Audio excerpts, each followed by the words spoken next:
You know, some people out there, when they talk, they fake the funk. You want brutally honest? Well, if you want brutally honest, look no further than CG Ruthless Sports. CG Ruthless. CG Ruthless Sports. CG Ruthless. If you want your sports talk to be brutally honest, come check out CG. CG Ruthless. If you're not watching CG Ruthless, I don't know what to tell you. Representing the Niner Empire. CG Ruthless.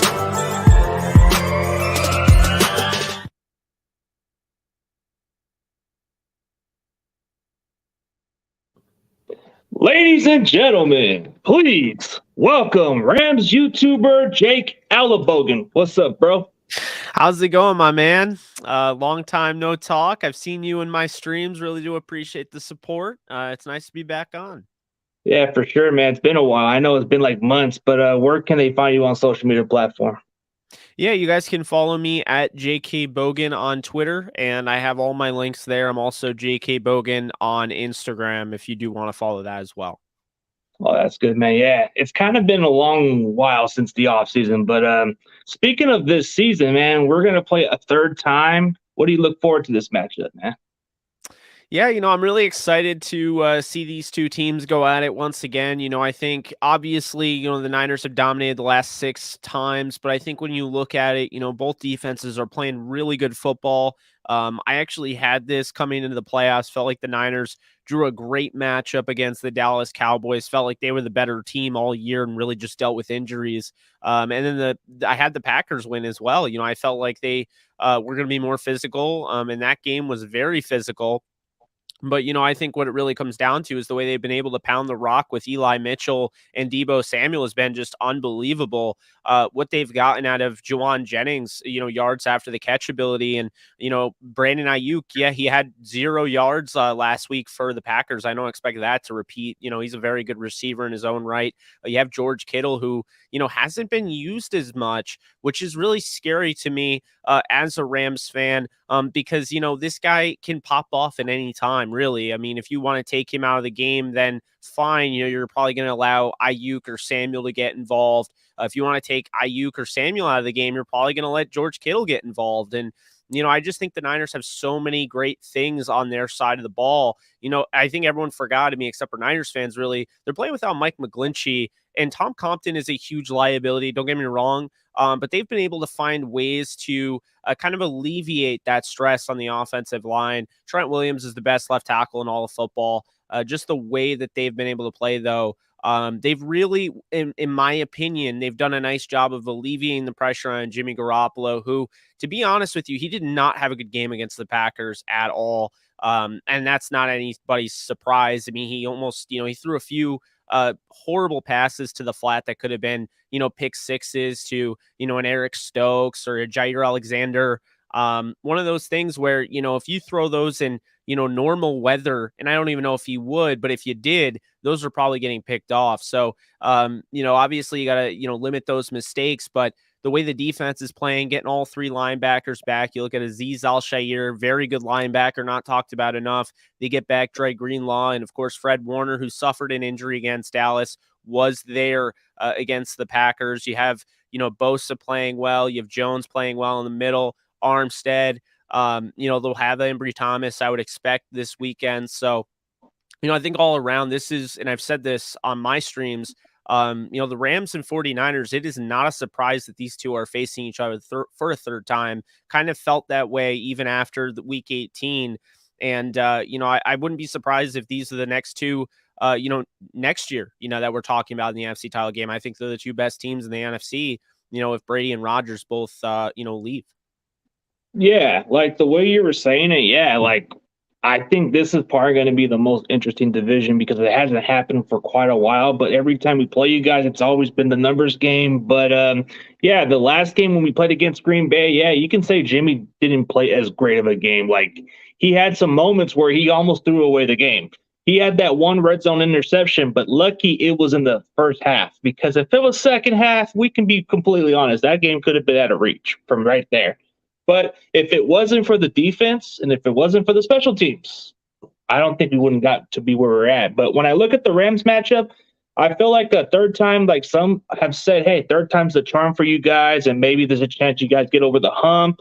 But then the scary part is we didn't have Trent Williams on that game. We didn't have Quan Williams out there. So you guys had your chances to close it out. But when I was watching the Rams game, and watching how you guys were dominating the Arizona Cardinals, was there any pressure? That was the one thing. And the naysayers about Matthew Stafford not winning a playoff game, he silenced those doubters. He won 2 straight playoff games. But the one question that I'm asking you as a Niners fan, was there any pressure on Stafford on that game? I think he had a really good game, and he was not even touched as much, you know? I mean, here's the thing is that Stafford is the best against the blitz, which a lot of people wouldn't expect because when you throw a lot of interceptions, you have to assume most of the time that they're being thrown because of pressure. Stafford is not faced by pressure. I think the issue is when Stafford has too much time and there's not a guy open, sometimes he'll just throw into what would be a coverage sack. He's not used to throwing the ball away. He's gotten better with that down the stretch because I think this is a big thing with Stafford. Coming back from the Lions, you have to keep in mind a lot of those games were not close, and he had to reel them back in. He has the most come from behind victories in the league since he entered it in 2009. We just don't talk about him like Tom Brady and that level of clutch because he hasn't played, on the grand stage, and he hasn't really succeeded until this year. You see that throw that he makes off his back foot. They call it, for the love of the game route.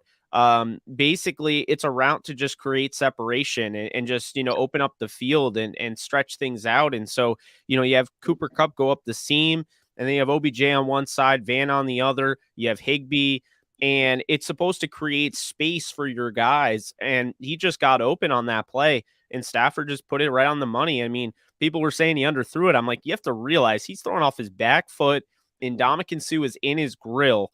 And he's about to get drilled, and he just throws it over the top. He's been incredible. He really has, even the whole year. I mean, even with his interceptions, I just don't think he gets enough credit. I did a comparison to him and Tom Brady and Aaron Rodgers, and he's there in just about every category. The only thing that separates him from those guys are the interceptions, when in reality, he had fewer turnovers than Patrick Mahomes this year. So, this idea that he is this turnover machine, sure, the interceptions are bad, but when you look, he threw a lot of those in that bad stretch towards the end of the year. So I do think we're going to get the newer Stafford, the more composed Stafford, the more careful with the ball Stafford in this one.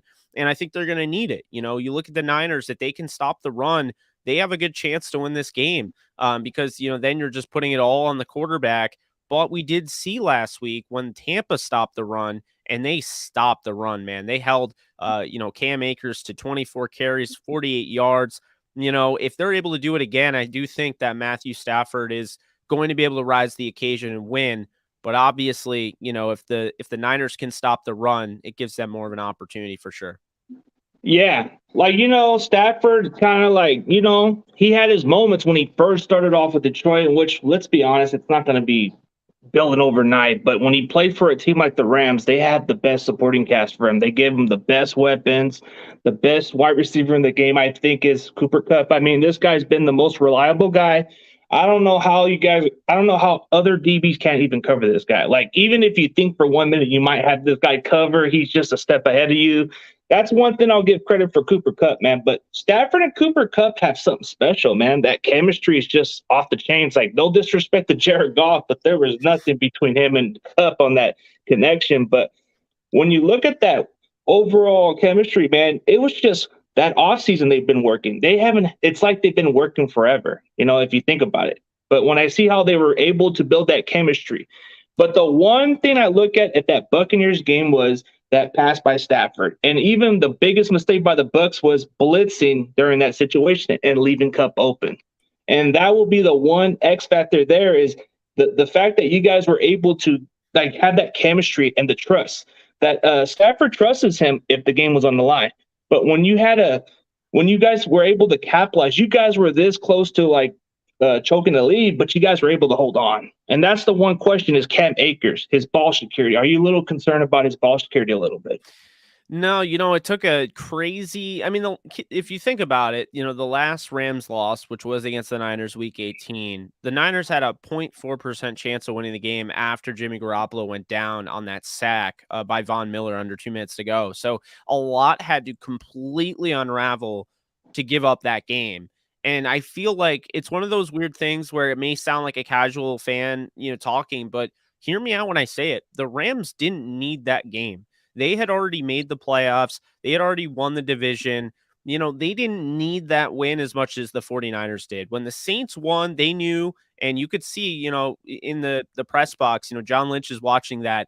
All of a sudden, this team now needs this win more than ever. The Saints have won. They can't make the playoffs without winning this game. And so I just think you saw that intensity in the second half. I mean, obviously, Kyle Shanahan probably relayed that information to the team. Let him know like, hey, we got to win this game or we're not playing another one, and I think they wanted it more. It's that simple. They played like they really wanted it. I mean, the Rams absolutely dominated them in the first half. It was not close. If they come out like that again, the way that they've finished games, obviously with the, turnovers hasn't been great, but they were some pretty freak turnovers. I think the Rams, that they got off to another 27-3 lead like they did against Tom Brady and the Bucs, this game would be over, because the thing that made Tom Brady still in the game is that he can throw the deep ball.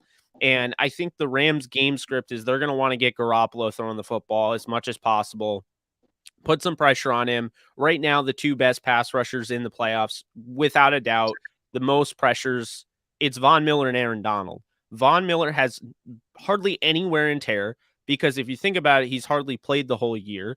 That's the first thing. The second thing is it's his first season where he's not getting double and triple teamed because he's with Aaron Donald.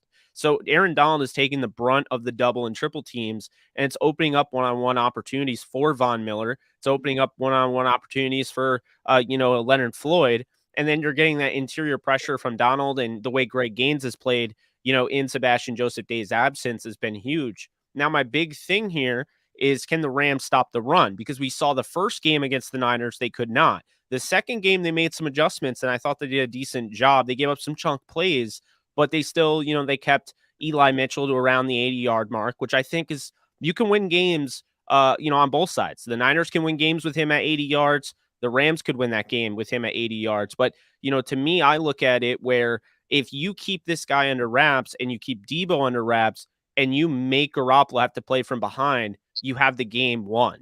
At that point, Garoppolo is going to have to make throws that he just doesn't want to make. And we've already been told by Kyle Shanahan, the easiest way to tell if a coach really, truly trusts in a quarterback is the way he's used in crunch time.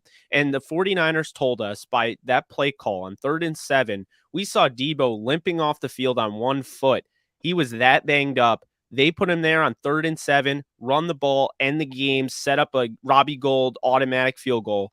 And they would rather do that than have Jimmy Garoppolo throw past the first down marker, or they'd rather punt it back to Aaron Rodgers than have Jimmy Garoppolo throw past the first down marker. To me, that lack of trust is there.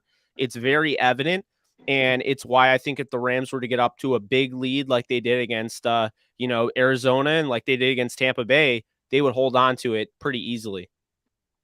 Yeah, I guess the way you're looking at it, like Jimmy hasn't been having that much pressure to win games at times. And the only time he was able to at least be in the game was that Rams game, because he had that touchdown pass to go to overtime. But if it wasn't for that, you can make an argument on these two playoff games. Did Jimmy do everything to carry this team? No, it was our defense. It was our running game. Debo did most of the parts, and that's what got us to be where we're at. Special teams was pretty much the reason why we are where we're at right now, because of the block punt, all that stuff. I mean, yeah, Jimmy Garoppolo, he just hasn't been playing spectacular. I don't expect nothing less from this guy. It's like you're getting something out of a guy who's like a Trent Dilfer. he ain't going to give you the stats. He ain't going to give you Yeah. much. He's just going to manage the game at best. No, absolutely. And I saw Bigfoot's mom had a comment up there about Von Miller still injured. First off, no, he's not. And second, he leads all pass rushers in pressures on the quarterback in the playoffs. So he's very much, very well, conditioned. He's in shape. He's in playoff form. He's very similar to how Ndamukong Suh was for the Rams down that stretch when they went to the Super Bowl. I mean, it's evident that he's ready. And another guy that's ready, an acquisition on the other side, Odell. Odell Beckham Jr. he's got off to great starts early on in games, and then the Rams had kind of shut him out a little bit.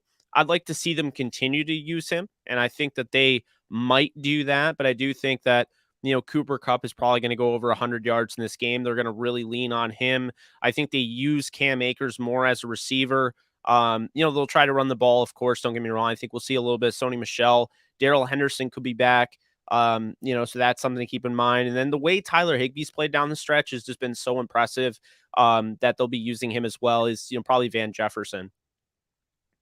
Yeah, Tyler Higbee's been an X factor for you guys this season. Like, he's been able to step in, and I ain't gonna lie about it. Like, yeah, 2 touchdowns against my Niners, and he was able to at least capitalize and make the big plays. That's one guy you got to watch out for. Yeah, your running game, it's kind of been very consistent.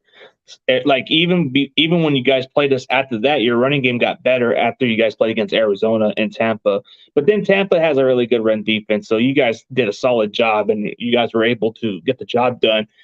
But when I look at this overall matchup, I mean, I know it's going to be a little bit different this time around because both teams are going to want it more. You guys have the pressure because you guys are like the number 4 seed. You guys have a chance to host a Super Bowl at home, and pretty much it's on the line. And for us, a lot of it's been said we're not supposed to be here, and we're just coming here to play for house money. Yeah. they were 10-7, with all the injuries they had. It's absolutely hogwash. If anybody says the Niners shouldn't be there, they're better than Dallas. They played more physical than the Packers. They would have beaten Arizona, in my opinion. They would have beaten the Eagles pretty easily, and they might have even beaten Tampa. I mean, the thing that they do very well is they put pressure on the quarterback from the interior. You're talking about Jones. You're talking about Armstead. You get Bosa on the outside. Even Sam Sebukam has shown you at times, he can be an impact player. Then you have those linebackers. You have the secondary.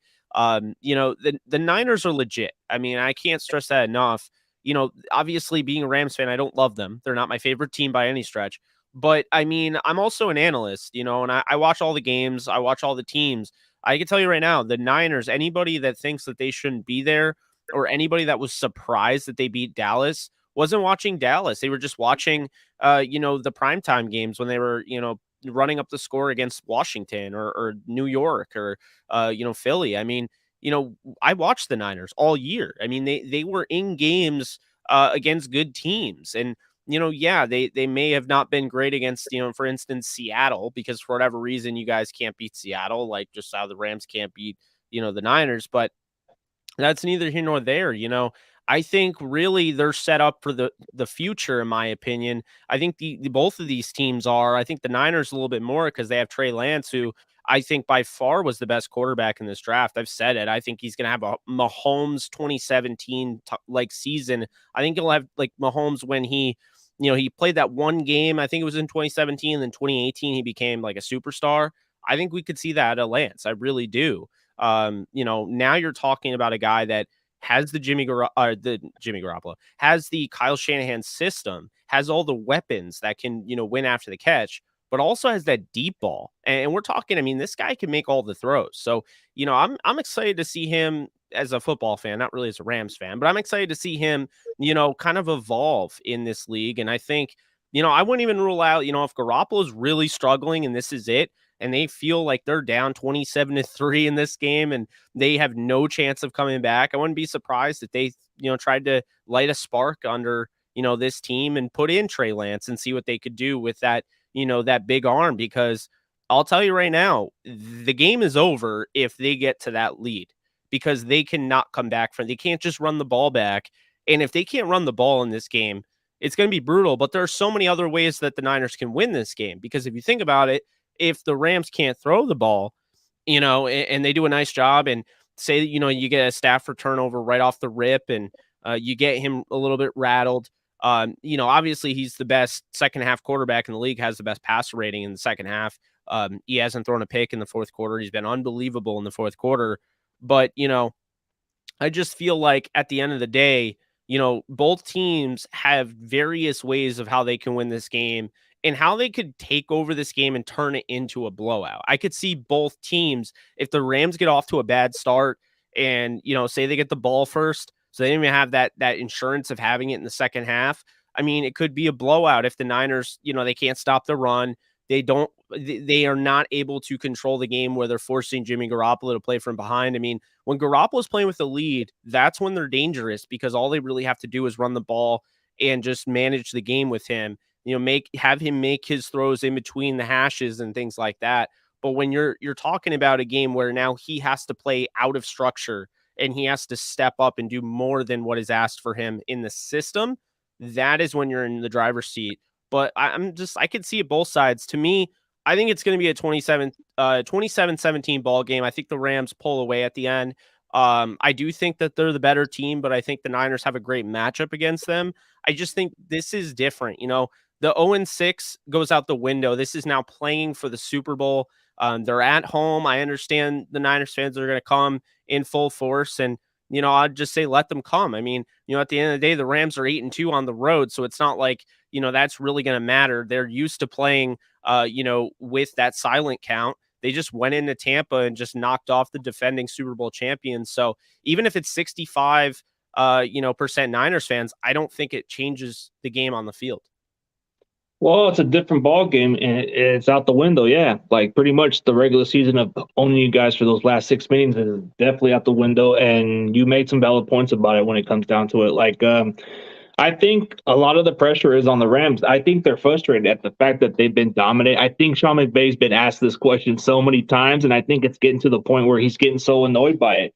And when Shanahan just looks at it, he's not like as stressed. He's more calm and collective. Like he's just looking at it like it's another game that I take seriously. They're not going to change the approach, and we're just going to try to see if we can still run the ball.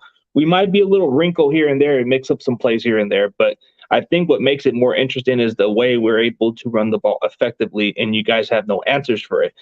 But okay, this guy put a really good question when it comes down to this game. I mean, Aaron Rodgers is Aaron Rodgers, but if you're able to hold him to 10 points, that's a huge win, right? In Lambeau Field, they haven't lost all season at Lambeau until that playoff game. What was your thoughts on it? Yeah, they're not giving enough respect to the Niners defense, which I can't stress enough. I mean, Rodgers came in that game. They scored on the first possession. That looked like a blowout. I mean, like they came out and I instantly was like, I had the Niners winning this game close I had them winning like 24-21. And, they came out and I was like, I looked over at my father. I'm like, this is going to be a blowout, isn't it? And he's like, well, I don't know, and they came out like looking really hot. And then the Niners took over in the second half. And I mean, they couldn't score touchdowns, but the defense kept them in the game so long that it allowed those, big time plays, from, either blocking the field goal or blocking the punt. The punt actually resulted in, 6 points. So, I just think at the end of the day, when your defense gives you that many chances and you're still not even able to capitalize with your offense, but your special teams is that good that you're able to actually overcome that and win with your special teams, that's incredible, football. And that's not all three phases football, It's really not. I mean, really what it comes down to is all three phases, and complementary football is when you play on offense, defense, and special teams. You could argue that the Packers, who have one of the worst special teams units I've ever seen, had a lot to do with that. But at the same time, you got to give the Niners credit. And, I do think the biggest issue by far is not necessarily about the climate that they've played in.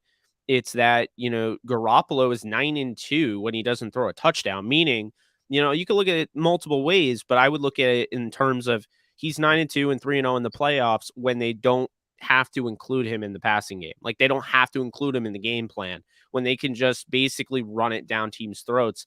And I feel like if the Rams, we talked about the first time, ran all over them. Second time, Rams made adjustments, still ran pretty well, but was a lot better.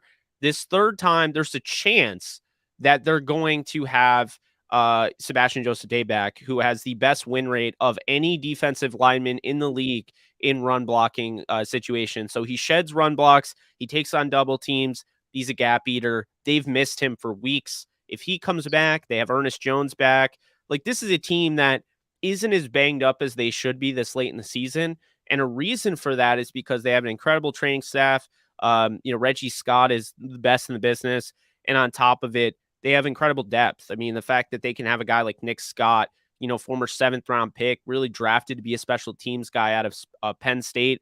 He didn't play a lot of defense, period, in college. They have him come in, and he's been unstoppable in the playoffs. You have all this depth everywhere. You have Troy Reader, UDFA, out of Delaware, who's now wearing the green dot, who's calling the plays. He's played well at linebacker. You have late round pick out of TCU, former safety turned into a linebacker in Traven Howard.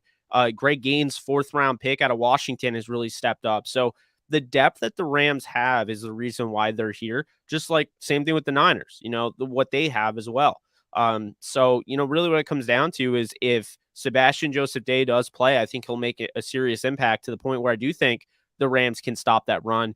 The only player I feel like the Rams just haven't been able to stop is Deebo Samuel, because no matter what they do, Samuel is a spin away, just breaking a tackle away from a touchdown. I mean, I called him the most electric player in the playoffs for that reason.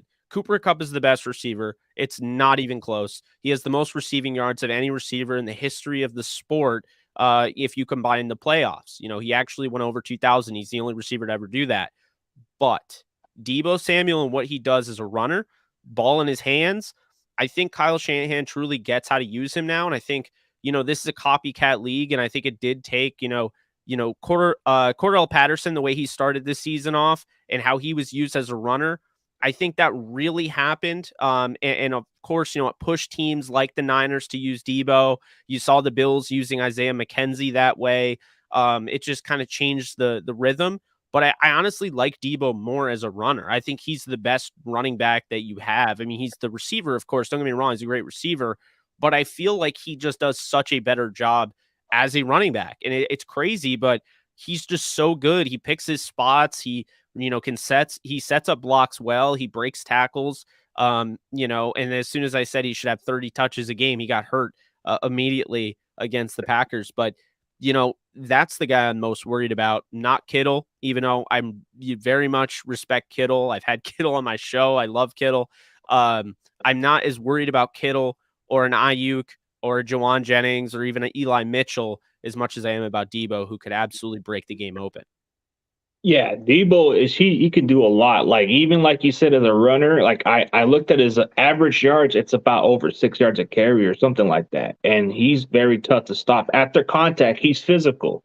And that's what makes it interesting on our offense is Shanahan's able to utilize him, and it's still he's starting to figure out how to use them, and it's starting to work. And I feel like this running game with Deebo, even if we have to give him like maybe 10 carries or so, or up to 12, and then give it to Mitchell here and there, I feel like if we mix up the running game, that's what got the Rams off those previous games, because we were able to run it down. You guys are throwing a little bit on the trenches. But the last time we were playing you guys, we didn't have Trent Williams, and that can be the X factor. And looking at the injury update from him, it looks like he just had the similar injury to what Jordan Willis had the previous playoff game against the Cowboys. It's like an old injury, and it's like re-aggravated or something like that, and he should be clear to play this game from what I'm looking at. And then Abry Thomas should be out there.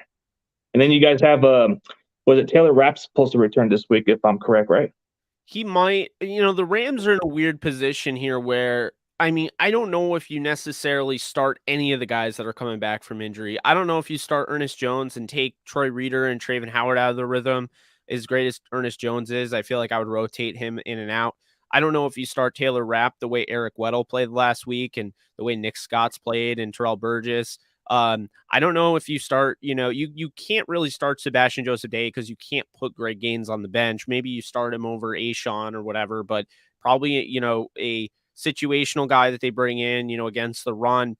And then, I mean, really, you can't, you can, but Whitworth, starting him is not a guarantee as it was before, because Noteboom just had the best pass blocking performance of anybody in the playoffs. So, I mean, he came in there and was dominant on the left side. I just don't know if I'm changing. I'm going with the hot hand personally when it comes to late in the season. Unless it's a Cooper Kupp, a Debo Samuel, like I'm talking super uber impact player. I'm most likely going to go with, riding the hot hand. And that's why I think the Rams do have some decisions to make there, because you don't want to absolutely, take yourself out of the rhythm that you've put yourself in, but at the same time, it's like it's Whitworth, it's Ernest Jones, it's Taylor Rapp. These guys have helped you get here, and I think that that's a big thing. Yeah, it is. Sometimes, like you said, about how they're playing together as a unit, it's like if you get a guy coming off an injury, it can either ruin a rhythm a little bit because of the way they're coming off an injury. And then, yeah, dude, like you just said, that Joseph Day, if he comes in, you guys are probably just going to either limit him a little bit, right? And that's part of what makes him very interesting is like you got this other guy, Greg Gaines, who's a really good run stopper, solid pass rush in the rotation, and Joseph Day has been one of your best run stoppers too. But then Alshon Robinson, he doesn't get talked about as much, but he's a really good run stopper when it comes down to it. And that's what makes it kind of interesting about the fact that the Rams do have some solid defense, and it matches up physically good. The Niners and Rams, it's technically identical in some ways, but you guys are just a more talented team. There's a difference. We're just an all team. You guys are just like the Lakers, if I had to put it that way. You guys are going all in for that all-star type talent, and that's what it is. But when you look at the Niners, we're trying to build off like the Warriors. I don't know. I just think that's a different approach, the way we're building our talent. No, it definitely is. I mean, these are also these two teams have the most aggressive GMs. I mean, just look at what, John Lynch has done, going out and trading for the number 3 overall pick, getting Trey Lance. They do it's different ways of aggression, but like they trade up to get Trey Sermon. No idea why he doesn't play at all. I think he's a talented back, but they've done that. They've traded for guys. They went and they traded for Omenahue. I thought that was a really good move for them. The Rams, I mean, they trade for guys like Ramsey. They look at less about picks and more about, getting proven talent. Now, what it really comes down to is that both of these teams, they're different on offense, but both are good offensively, both are good defensively, and both have great special teams. And I can't believe I'm saying that, because if you asked me 10 weeks ago if the Rams had a good special teams, I would have laughed. I would have said they have one of the worst. But they've really turned it on down the stretch. They've made some incredible plays on special teams. They have the best returner, I would say, in football, in my opinion, in Brandon Powell. He's somebody that was with the Buffalo Bills. They let him go because, simply put, he doesn't do as much as Isaiah McKenzie. He was probably a better returner than McKenzie, but McKenzie's a receiver, so they let him go. He's now with the Rams. It took him 2 games to have a punt return touchdown. Only like a few guys had return touchdowns this season anyway. And then you look at him, it's just he gets the ball and it's no stutter step. It's just he takes off like a rocket, and I love that about him. He has got this quick burst about him, this quick get off. He's gone. And I think that's the thing. You get a good block. He sets up his blocks well. The way special teams is playing, wouldn't be surprised if we have a punt block. Wouldn't be surprised if we have a punt return. Both of these teams they're complementary football teams at the end of the day. So, I feel at the end of the day, what it comes down to is that these teams can win with offense, defense, and special teams. Yeah, they could, because both of them are actually kind of shown some good resilience on 3 phases. Like even on your special teams, your kicker, he's been very consistent too. And before that, you had Greg the Lake Sirline, who was at one point a very consistent kicker, but then had his struggles, and then you guys moved on from him. And then you guys had your special teams issues at one point.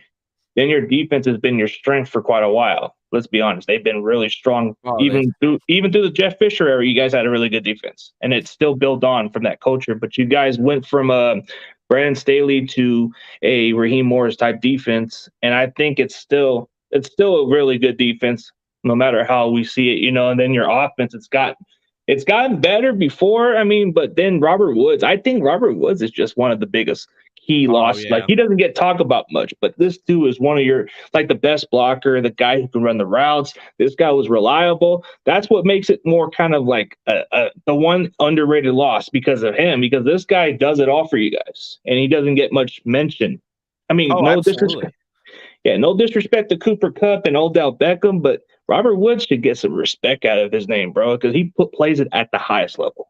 Well, it's been, the hashtag win it for Bobby because I mean it's kind of the irony here. I'm wearing a Devils sweatshirt and I was at a New Jersey Devils game and I got the news that he tore his ACL and I actually got an anonymous tip from somebody on Twitter that he tore his ACL and it was like 5 a.m. I'm like, who the hell is like, and it's like a burner account, so I'm like not entirely sure if I can even trust this thing.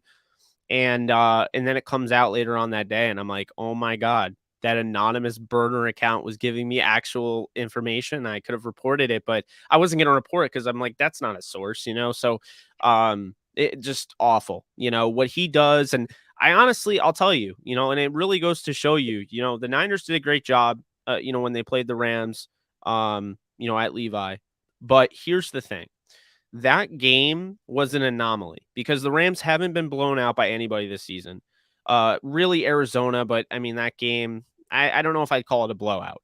But I mean the 31-10 affair in November on Monday Night Football, that was a combination of a lot coming together. I feel like you can't take away the Niners credit, but I don't feel like the Rams get blown out of the water the way they did if they didn't have to completely alter their game plan. Because when Robert Woods went down with the torn ACL, they were looking at Odell getting some plays in. They weren't thinking, hey, Odell, hey, Ben Skoranek, it's your time. You have to start. Odell didn't have a practice. So he didn't have a practice. He goes out there and he ends up almost starting. Ben Skoranek, I mean, he was behind early on in the year because he hurt his arm. So he missed like 4 games and he was a special team guy. So now all of a sudden your game plan that's heavily involving Robert Woods in that game, now all of a sudden you have to change your game plan. He tears his ACL on Friday. You find out the true diagnosis on Saturday. The game's on Monday. So I do feel like if they, played that and Woods towards ACL on Monday before the Monday Night Football game, it's a completely different game. But I think you have to take into account that, it's not really an excuse. I mean, it's just a fact. The Rams had to completely alter their game plan because a lot of it was, about Robert Woods. And, they use a lot of these rub routes that get guys open, that create space. And you can't just throw OBJ in the mix with that when he doesn't know the playbook. You can't just throw Ben Skoranek in that when he's a special teamer and has no experience. So it was really not an easy transition. Plus, they were expecting to get Vaughn back. They got the initial diagnosis is that he was going to play. And then, the ankle ended up, I believe it was an ankle, ended up being worse than they were told, coming out of that trade. So there was a lot going on. I think there was a lot to kind of integrate. And so because of that, it was the perfect storm for a Niners blowout. And then, you look at afterwards, they haven't been blown out. They obviously lost those games against the Titans, the Niners, and the Packers back, all 3. But then they won, 5-6 straight. Lost to the Niners week 18, which I'll tell you, man, I got to tell you right now, I think that was more of a win for the Rams than people give it credit. The Rams lost that game, and it was hopefully the last loss of the season for them because here's the thing. You learn more in your losses than you do in your wins. And when I watched them lose that game, I was mad as a fan. But when I really thought about it, look at the Tampa Bay Buccaneers. The whole year, they were not able to win 5 straight. Look at it. They were not able to win 5 straight. In order to get to the NFC title game, they would have had to win 5 straight. They couldn't do it. The Rams got to, 5-6 game winning streak, and they lost to the Niners. Now, had they won that game, who's to say that against Dallas or whoever they played, Eagles, whoever, they get all high and mighty. They finally beat, the 49ers. Oh my God, we broke that curse thing. And then, it sets up a letdown because they lost. Because they lost the way they did. Sean McVay immediately was able to turn around and fix that issue. They suffocated Arizona. And then against Tampa, they had the same type of collapse with way more incredibly ridiculous fumbles, bad snaps, things like that, things that just don't happen every game. And instead of Sean McVay running out the clock, going to overtime, you know, dealing with the overtime rules, potentially giving the ball to Brady and then ending the game there, he was like, you know what? No, I'm not going to do that. I learned my lesson from the 49ers game. I'm not going to run it 3 times and punt the ball away like I did and gave Garoppolo and the Niners an opportunity to go down the field and prevent defense and win and tie the game and go to overtime to win it. No, instead, he learned from his mistake. And keep in mind, he's 36. He still makes mistakes. He learned from that. And that's why I believe that week 18 was more beneficiary than people give it credit for, because who's to say they do throw the ball there? They go for the kill shot. Stafford hits the kill shot. You know, I really believe that they don't do that. And I really believe that there's a chance they're not even there if they beat the 49ers week 18. Yeah, I think that game alone for us, like we had to win this game because the Saints were already beat the Falcons, so that had to be a win for us. That was more like do or die for us. You guys were pretty much like you had nothing else to prove, and you guys were just playing your best football, but you made some critical mistakes that are fixable. But speaking of it like that, you guys had learned from your mistakes, and you guys did beat Tampa, even when you guys almost choked the lead. But when I look at it this way, like, okay, how do you feel about Samson Ebukam, man? Like, he's kind of been stepping up lately for the Niners, and he's been kind of like the X factor. What's your thoughts of him? Yeah, Since this guy gave me a good question. Yeah, I liked when they got him.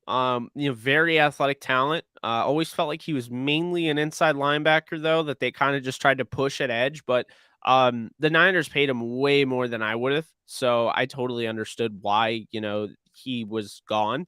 But he's had an impact as kind of, a change of pace type of guy. He's built a little bit differently than a Bosa who wins with, power to speed, or speed to power rather, where, Ibukam's trying to use that speed to get around the edge. Doesn't really have the power that Bosa has. So, I think it's complementary. It's kind of like a Willis or kind of like an Omenahue, where Omenahue's more power, I think, and Willis is more power. So you add a guy like, Ibukam, who's more of a speed rusher. That does make sense. I think he's had a solid year. I wouldn't, go too far, as to say that he's been great, but he's been solid for what they ask him to do. Yeah. Yeah, he's definitely been solid. Like, I know there's a lot of other guys besides Bosa. You got Armstead playing solid. Like, mostly when you put him on the inside, that's where he plays his best football. But if you put him in the outside, he's too slow, and that's what kills it. But you look at guys like Arden Key, Charles Amodahu, those guys have been stepping in. I mean, Jordan Willis is another reserve guy. That's what makes it so interesting about our talent. DJ Jones is another guy, and Kevin DJ Given. Jones, he's been incredible. That's the thing. I think that's really the recipe for the success that they've had down the stretch, is that interior pressure.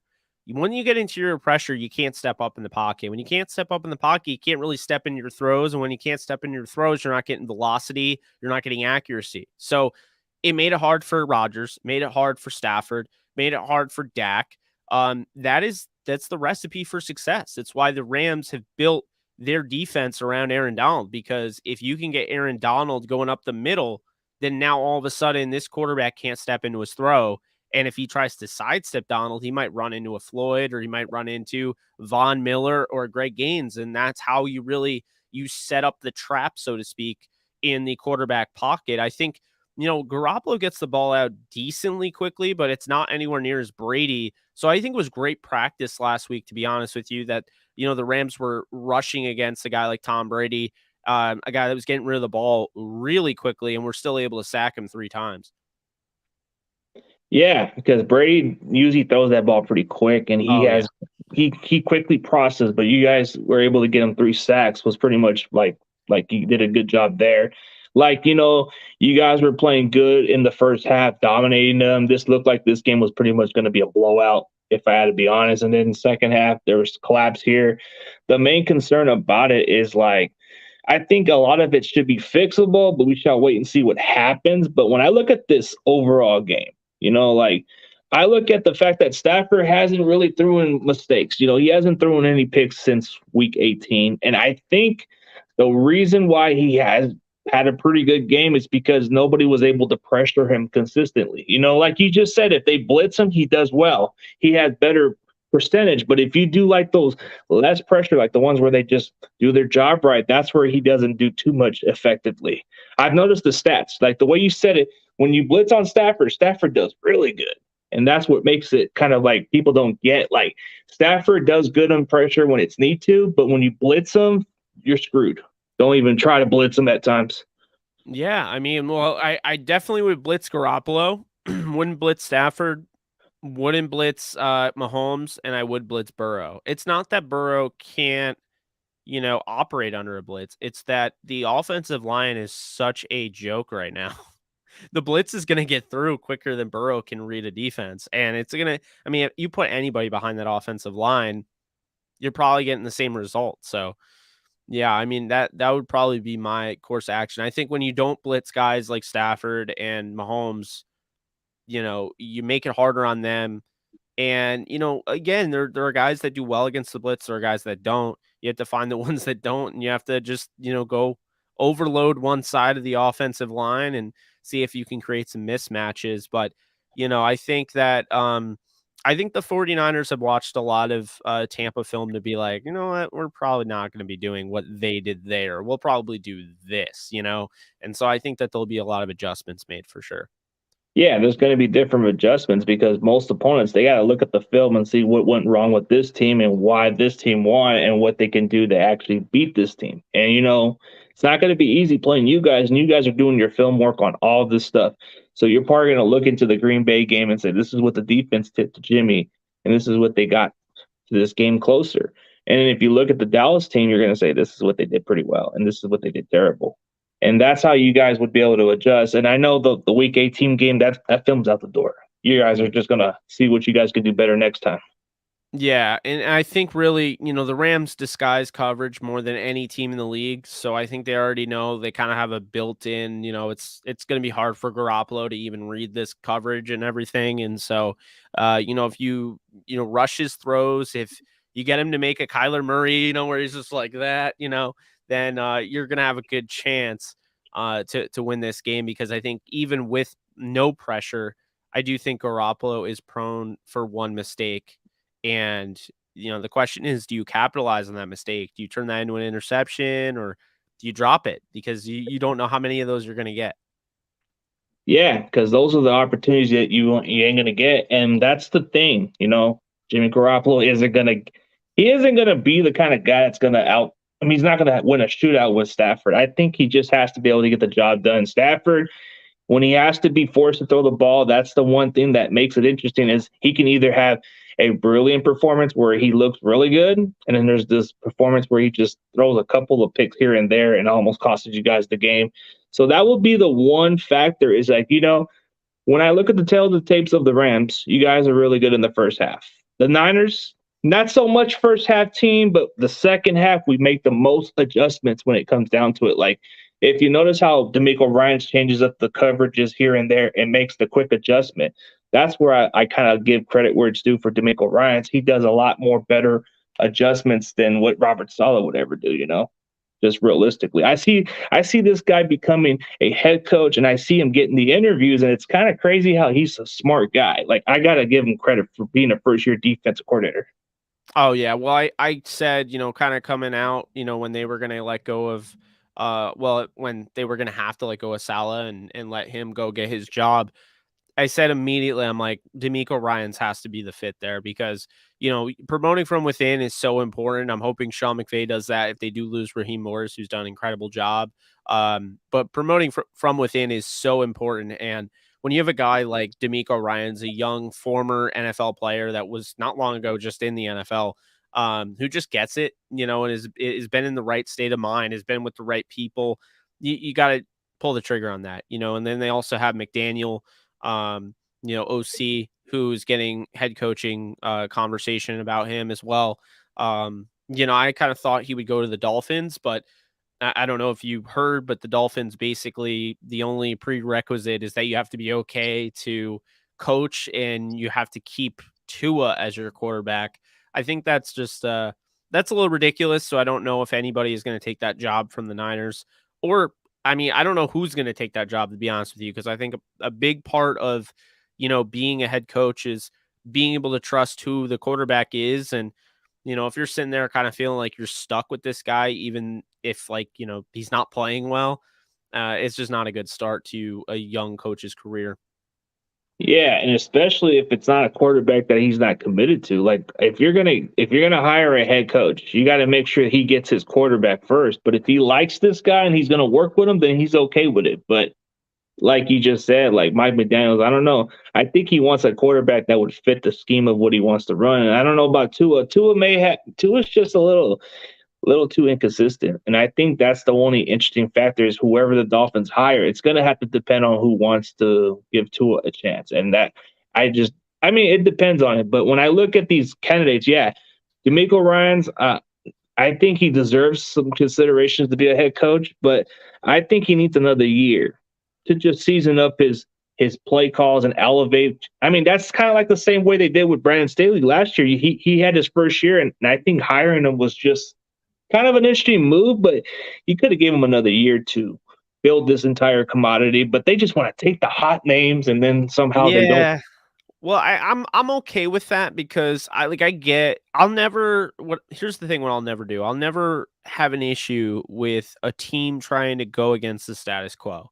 Not hiring a guy like Doug Peterson, Jeff Fisher, Jim Caldwell, and going after a hot name. I have no issue with that. If like the Jets going after Robert Saleh, like I was all for that. I just kind of feel like when like the coaching searches between guys that are just it's a stock game when in reality, like what is your job? Like, what are you trying to do? Like when John Fox was fired by the Dolphins or let go by the Dolphins or not the Dolphins, the Broncos, and he goes to the Bears, he was already a head coach with the Panthers. So then, he had his moments and then he went downhill. And when he went downhill, he got fired and then he became the defensive coordinator for the Broncos, did a good job. And then he got the head coaching job with the Bears. It's all a stock game to me with those type of coaches. So you want to get a guy, you're not going to get a Sean McVay. You're not going to get Shanahan. You're probably not going to get, I mean, you might, but it's not super likely. But you want to get a guy that's new. You want to get a guy that's fresh and doesn't feel like you're just abiding by the system and the status quo and like going after, career head coaches. Because I'm sorry, like, no, I don't know any Cowboys fans that want Mike McCarthy as the head coach. They'd rather have Kellen Moore. They'd rather have Dan Quinn. But even Dan Quinn is somewhat of a status quo because he was already a head coach. Vic Fangio, as much as I like him, he's status quo. Going out and getting Kellen Moore, a Thomas Brown from the Rams, a Ejiro Evero from the Rams, the other two guys from the Rams, Kevin O'Connell, Raheem Morris, going out and getting D'Amico Ryans, Mike McDaniel, going out and getting those younger coaches just to me sends a message that you're not playing around. Like you're doing something fresh. You're having some sort of reboot. And to me, that is the right approach.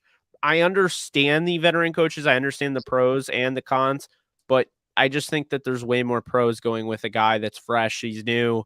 And if you truly believe in him, you can end up with a guy like Sean McVay, Kyle Shanahan, somebody along that line, even Mike Tomlin, who was the youngest coach at one point in the NFL. Yeah, like it just depends on how they give him a chance and all that stuff. I mean, I've seen it with the Bengals when they hired Zach Taylor. Zach Taylor wasn't quite a popular name, but he was just working with Sean McVay. He was just like a quarterback's coach. Yeah. And it took him a while to gel with the Bengals. And then he started to have his breakout year. Sometimes you got to be patient with these coaches, and it pays off. Shanahan had some injuries, and he had to work with talent. And it took a while for him to have winning seasons. And I don't know, no disrespect to Sean McVay, but I think he had a really good supporting cast of talent, and he was able to build around it. And that's what made him so better than Jeff Fisher was. He was able to make Jared Goff look like a perennial Pro Bowl. Yeah, I don't think it's offensive. I mean, I think that's kind of why a lot of Rams fans were so tired of, Jeff Fisher, because we looked at that roster. I mean, Sean McVay kept that roster pretty much intact. I mean, they went out, sure, they go out and get Whitworth, they get Kupp in the draft, they get Gerald Everett, John Johnson, they sign Robert Woods. Don't get me wrong, those are all additions, but they still had Robert Quinn, who we've already seen. Robert Quinn has emerged as one of the best pass rushers again in the league. He was, I believe, second or third in sacks this season. They had William Hayes, who they ended up trading away. They had Trumaine Johnson, who was coming off a really good year. They had LaMarcus Joyner. They had all sorts of guys, and I think that's my thing. Like Alec Ogletree at one point or another was supposed to be a really good linebacker and just he never really, it didn't take off. But I mean, they were given a really good defense. The weapons on offense, they had to be revamped. They kept Tavon Austin. They didn't bring back Kenny Britt. They didn't bring back Trey Mason, but that was mainly his decision from what I was told. So, I mean, they had guys. So I do think like McVay did a good job, but yeah, I agree that like it proves that Jeff Fisher could have done better with what he had. And it did show everything that I was saying the year before. That team should never have gone 4-12. Absolutely not. They had many of those games they should have won. And that's what happens, and we say it all the time. Being a Rams fan, I mean, I would just sit there watching it with my family and be like, we should have won this game. When you have Sean McVay as your head coach now, you realize you shouldn't have won those games. You win the games you deserve to win. You put yourself in a position, if it's that close of a game and it's decided by a call, you put yourself in a position for it to be decided by a call. Now, I am super, super negative and critical of the officiating, but I'm just going to call it like it is. If you put yourself in a position for the last play of the game to ruin you, that's on you. And so, when people say, well, the record doesn't indicate how they are, and I'm even guilty myself of saying that at times, because I do believe it works for the Niners who dealt with some injuries, and 10-7 doesn't show the injuries. But, the record does indicate who you are, because when you're talking about the full scope of a team, part of a team is being able to respond from those injuries. And I think the Niners did, and that's why they're 10-7. It's why they kept their season alive. It's why they were able to make the playoffs. You look at the Rams, they had all sorts of injuries. They lose Robert Woods. They lose Sebastian Joseph Day. They, have to play without Jalen Ramsey and Tyler Higbee in a few games. And, they had all sorts of injuries, all across the board. And they still, despite all those injuries, losing Cam Akers before the season started, they still go 12-5. To me, the record does show what you are. And I just feel like, with Jeff Fisher, constant 7-9, 8-8, 6-10, it just kind of goes to show you that's what the Rams were. They were a team that essentially could be in any game. They could win any game, but they could lose any game. And I still kind of feel that way about this team. But I just feel like, with Jeff Fisher's Rams, they could play the best game possible and still lose because they just weren't as good as other teams. With Sean McVay's Rams, I think this is the best team. I had them win the Super Bowl before the season started, and I never picked them to win the Super Bowl. But when I watch this team, they have yet to lose a game when they play their game. So meaning when they play their style, they play a balanced offense. They don't give up the ball. They play good defense. They play good special teams, complementary football. No one beats them. But when all of a sudden they're playing other teams' game, like the 49ers are very similar to how the Titans were. The Titans were the number 1 seed, but they made every game ugly. The 49ers want to make games ugly. They want you to play their game. And so if the Rams allow that, then yeah, they have a good chance of losing. But I just think I've seen it. The Rams have played a bunch of games this year where they've had bad games and, they've really been forced to play either from behind or they've been forced to play other teams. The tempo's different, things like that. But I've seen games where they've absolutely dominated the script. They've dominated the game plan. And we've seen that before with, the Bears game, the Giants game, the Texans game, obvious teams that you should beat. But then we see it against the Vikings, and the Vikings, sure, they came back in that game, but the Rams, I thought, controlled that game. I thought they controlled the game against Arizona on Monday Night Football. That game should have been an absolute blowout and wasn't even as, much of a blowout as it could have been. But I just feel like, in those games where they're able to control and play their style of football and not turn the ball over, they win those games 100% of the time. So, in conclusion, this team could lose to anybody because, of the ability of them, playing down other teams.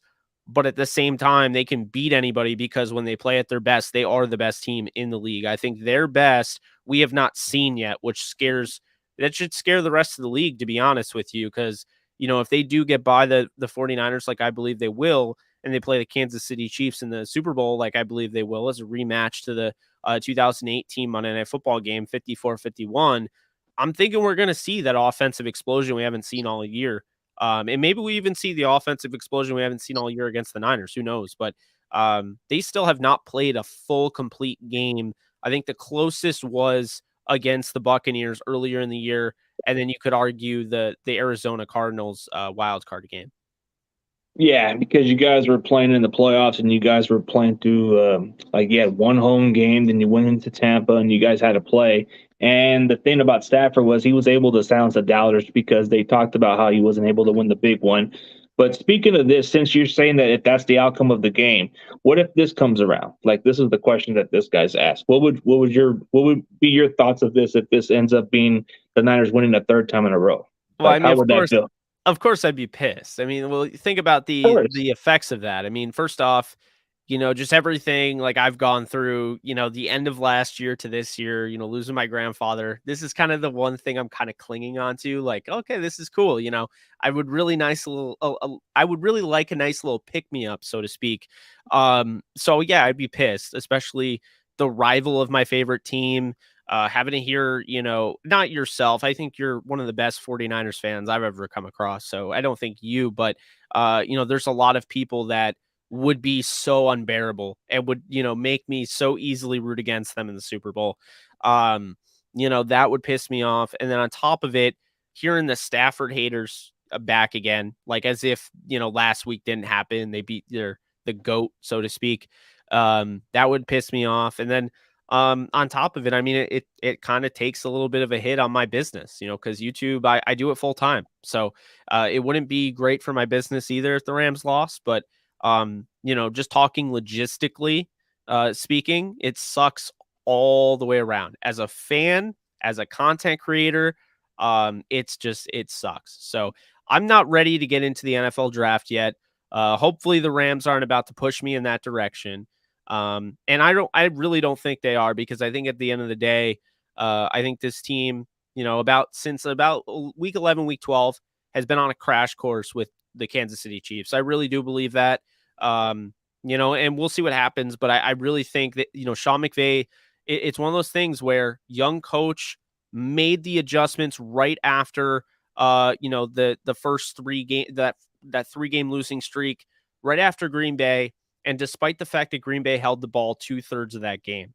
And it's honestly the same thing where the Niners beat the Packers, but I think the Rams were going to beat the Packers even if the Niners lost. I think the Packers are a good team, but they never felt like that number 1 seed that was just dominant. And we've seen that before. We've seen the 15-1 Pittsburgh Steelers go to the Super Bowl. Like, we've seen teams at the number 1 seed that were dominant. This year just didn't feel like that. It felt like the Packers had a little bit of a, easier schedule in a sense. They played a different style of game with Rodgers. He wasn't making too many of those high percentage as far as the degree of difficulty and, those high percentage throws, so to speak. I think they really ran more of a balanced offense when you look at, AJ Dillon getting more of the carries this year and Aaron Jones and using them.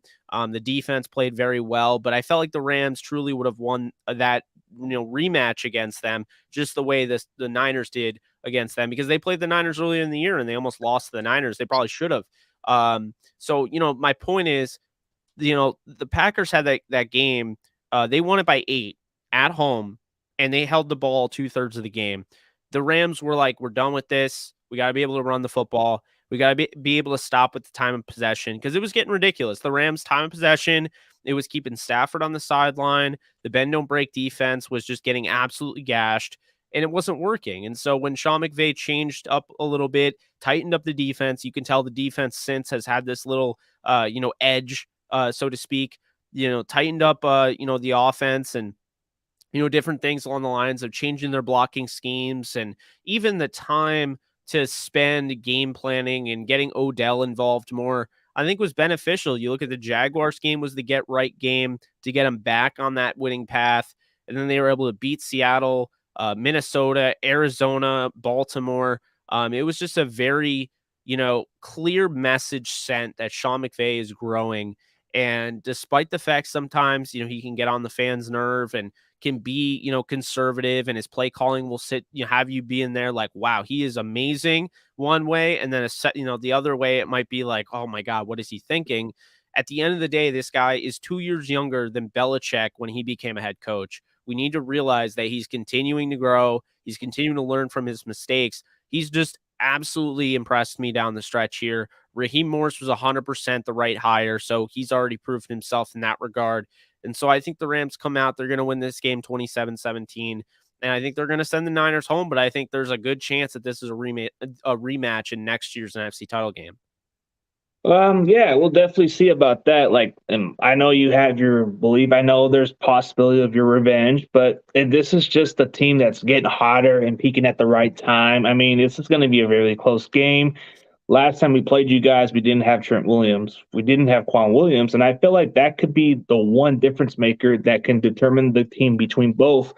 But I definitely have us winning 27-21. I think the Rams are going to give us a good fight. Maybe next year down the stretch, you guys might see us again. I think it's going to be consistently like how some teams like the Steelers and Ravens have done it before, where they compete 3 times a year. This can be that kind of division that I could definitely see. But in all perspectively, I've kind of gone through the same pain as what you've gone through. This would be something I could hold on to because of my brother who was gone a couple of years back, and then my grandfather who just left like during last year, and then my pops, which I mean, my pops was a Cowboys fan, but still, I want to be able to bask the glory and get through the tough times and get through it. But yeah, absolutely. yeah, it's one of those, it's one of those days, and I feel the same pain, but hey, let the best team win. We shall see. I mean, it's going to be a different Rams team. I know you guys are determined. I know you guys are frustrated. You're very mad at the fact that you want to get your win. You want to get over the hump. I get that. I think it's more the fans, to be honest with you, because I think Sean McVay does a really good job of keeping this team focused and on to each game, because I had a lot of Rams fans telling me this team is not going to beat the Tampa Bay Buccaneers because they're going to look ahead to the 49ers and lose. And I said, they're absolutely not looking ahead. This is a Sean McVay coach football team that does not look ahead. They don't look at the press clippings, all of those, cookie cutter messages that sound good when you say them or you hear talking heads say them on the news. They don't do any of that. They're a football team that has this level of relatability because their coach is young. He's younger than Whitworth. They're a very open culture.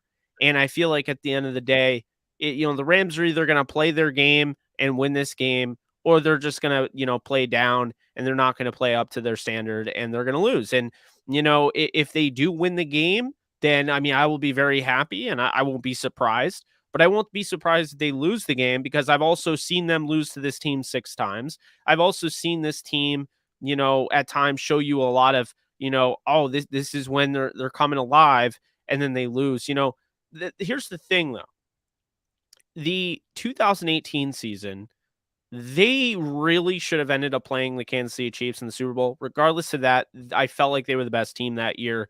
They at least made it to the Super Bowl. 2017 felt too early. They lose to the Falcons the first round. And honestly, you don't want to be the 3 seed. Historically, the 3 seed only makes the Super Bowl. It wins the Super Bowl 4% of the time. The 4 seed actually is 10% of the time, which is the most besides the first and second. So, the 4 seed is actually a good spot to be in. But, my point is that 2017, we knew that they were kind of ahead of schedule. If they beat the Falcons, and they probably should have, a lot of crazy stuff went down, that would have been great, but they weren't a Super Bowl team. 2018, they should have won. 2019, couldn't even tell you what happened there. I mean, Goff took a step back. The offensive line took a step back, and they didn't make the playoffs. 2020, I mean, that team at no point felt like they were a Super Bowl team because the offense was not where a Sean McVay offense would be. The defense was number 1. That's great. Defense wins championships, but I never felt like super comfortable. I had them beating the Packers, and at one point they had a chance. But not without Cooper Kupp and Aaron Donald did I ever think that they were going to go to the Super Bowl and win. But then you look at this year, and you have Stafford, who I have said for a while, he's astronomically better than Jared Goff. You might have had a better team last year, but the way this team down the stretch is playing, to me, they're as good, if not better than last year. I think that it shows you that last year's great as Brandon Staley was, he wasn't as great, at calling plays in the postseason as Raheem has been. And so when you look at it, the defense was even better than they looked against Tampa because, the offense put them in a really rough spot with 4 turnovers. If they took better care of that ball, there's a good chance that game is like 42-13. So I do think that the Rams, they can lose this game. They can win this game, but this doesn't feel like they're ahead of schedule. This feels like they should be expected to at least get to the Super Bowl, and we'll see. But if this was like the Bengals, like to me, the Bengals are ahead of schedule. The Niners, I can't say are ahead of schedule. I mean, you could argue, next year, Trey Lance, it's like, where do you go from there? Because Trey Lance could be like Mahomes, like I believe he can, or he could play worse than Garoppolo, or they could stick with Garoppolo. I mean, we don't know. So, I don't, it's not that I don't think the Niners deserve to be there. Like I'm sure you've heard a lot. I think really the only team out of those 4 that's ahead of schedule is truly the Bengals. And if they make the Super Bowl, great. I mean, props to them. But this is not a Rams team that just magically appeared here.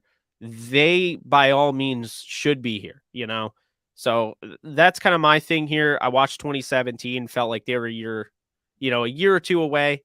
2018 felt right.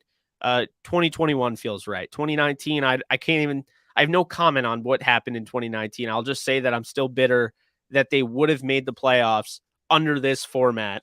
And then they switched it to this format the year after that would have helped. And then 2020, like I said, they were fun, best defense in the league. Still never felt like they were truly the best team in the league that year. This year, I feel like it's different. Yeah, it does. It definitely does feel a little different. Like, I think this is where it kind of goes all in. You guys have to play pretty much for this Super Bowl. The pressure's on you guys. I think the one team that you just said they're getting ahead of the game is the Bengals. I think what people are looking at Joe Burrow as the ceiling. Even with terrible offensive line, he got sacked 9 times against Tennessee and still was able to win the game. I don't know any other quarterback who can go through that. And yeah, the Rams, they just have a all-around talent, and it's kind of like, I'm not going to disagree. You guys definitely deserve to be in the conference championship because of the way you guys are well coached by McVay, and I'm not taking that away. And plus, Stafford finally proved himself, like I've said a few times, and I think this is where it determines whether you guys are going to go or not. So the thing is, the pressure, like SoFi Stadium is a couple of weeks away from a Super Bowl, and it can be one of those matchups. Like, you might want to see the Chiefs and the Rams. I think that's the one team that has the high potential of like if they on Monday night. Yeah. Or you just want to see another game where it's another payback or a revenge repeat or something like that, or the classic, or you just have Rams and Bengals. It's kind of like one or the other. You can do a toss up on which one you would want to see, but there's different favorable matchups. I feel like if you guys were to play the Bengals, I feel like you guys are favorable on that one. But the Chiefs can be a shootout, and it can depend on which one shows up. But I feel like if the Niners were in, if I had to pick a favorable matchup, I think we fare up well against Cincinnati. I think both teams do.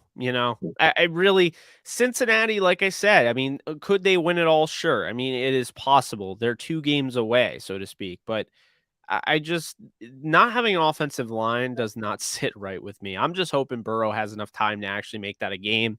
I think he will. I think it ends up being 34-24 late touchdown kind of makes it look like, it's not a 3-point game anymore. It's a 10-point game. But I have both games as 10-point games. I think they both will come down to the wire. And I think the Rams will get a go-ahead touchdown to make it a 10-point game, just like I think Kansas City will make it a go-ahead touchdown to go up 10 at the end of that game.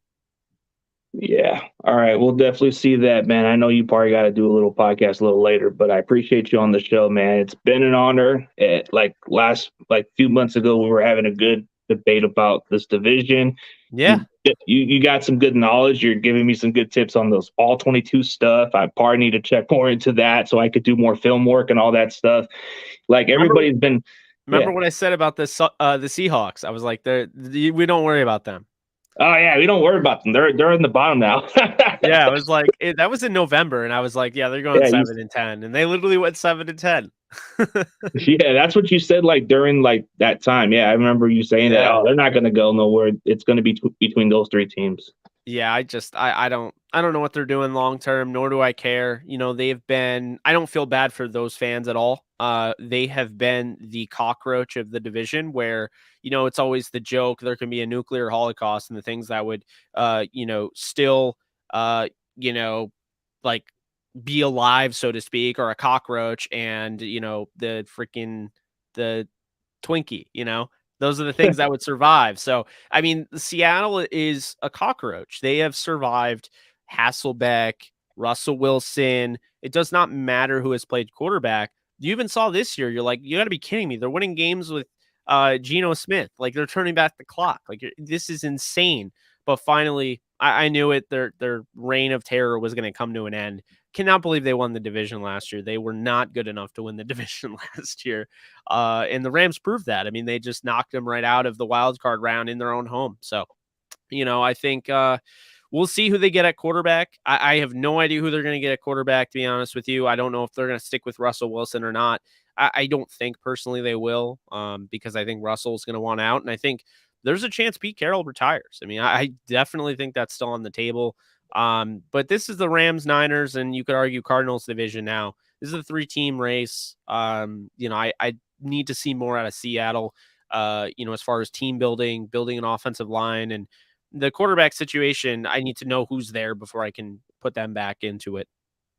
Yeah, definitely. It's one of those interesting like things. I mean, yeah, Seattle's been the team that was very competitive for a while. Now their time's up.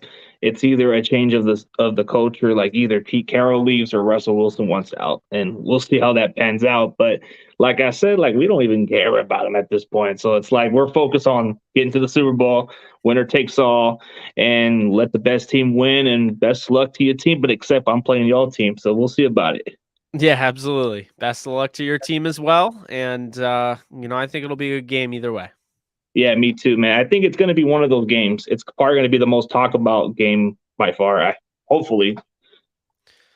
Yeah, I mean, I think that's why, Rams Niners, if you couldn't have booked it any better. So, to me, I think that's why it got the primetime slot it did. That's why the Rams Saints back in 2018, they were playing at the early slot. I feel like the primetime slot gets the best, matchup. And the Bengals and Chiefs, it's really good for this year, but it doesn't have the history that the Niners Rams has. Yeah, because we've been divisions for so many years. You can go on to the 1940s and so on. Seattle's new, Seattle was in the AFC. The Cardinals were, I think the Cardinals were in the AFC, if I'm not mistaken. No, they were in a division, but they were in a different like I guess you were right about different conference. I think they were either into like a different division at one point. Yeah, and then they had the Saints and Falcons, I think. It was the Rams, Saints, Falcons, Niners, if I'm not mistaken. Yeah. So, the Saints, I mean, obviously we know Sean Payton's rooting for you guys. He had to say that in his exit press conference. He's something else, man. He is something else. But yeah, best of luck to your team. I think it's going to be a really good game. And I do have the Rams winning, but like I said, I won't be surprised what happens. I won't be surprised if it's a blowout. I won't be surprised if it's a 3-point game. I've truly seen it all. So yeah, I can see where you're coming from, and I appreciate you, man. Definitely in the near future, we'll definitely need to catch up again, man. But good stuff, absolutely, man. Yeah, thank you so much for having me. Yeah, no problem, bro. So we're on for the end of the stream. Thank you guys for tuning in, and be sure to check out Jake Ellenbogen's channel. Very knowledgeable Rams fan. He definitely has some good input on what he thinks of his team and other teams in general. I think you do a little bit of all 32 teams, right? Yeah, so I mean, I like to cover all the teams. I have a big Rams spin, of course. Rams, color, background, whatever you want to call it. But I'm very knowledgeable about all 32 teams, and if I had to do it as a full-time job to talk about all 32, I could do it. So yeah, I talk about all of them. Just did a video the other day in one of my Q&As where I basically broke down all the tiers and was like, deciding each team and like where they are in the future and who could be, in this position next year. So No, absolutely. I like covering the whole NFL, and it's by far the best league in my opinion. So Yeah, sure is. I'm starting to work on it a little bit, but I'm working on the NFC West, so it's kind of been a roundtable that I've been working with. So it's kind of got me some nice. different mix of my platform besides the 49ers. So it's like, even if that comes down to fruition, I'm still going to probably still report NFL news or do some other content later on. Yeah, I mean that's the way to go. Yeah, it sure is. But appreciate you, man. We're about to end it right now, bro. As always, for anybody else, definitely go check out Jake Ellenbogen and definitely check out the BGN Sports Media since they have the network. And I'm appreciated by Bird Game for having me host the stream. And thanks for Jake Ellenbogen for taking his time to debate this playoffs. And it's going to be a great game. Hopefully, let the best team win. And as always, go Niners.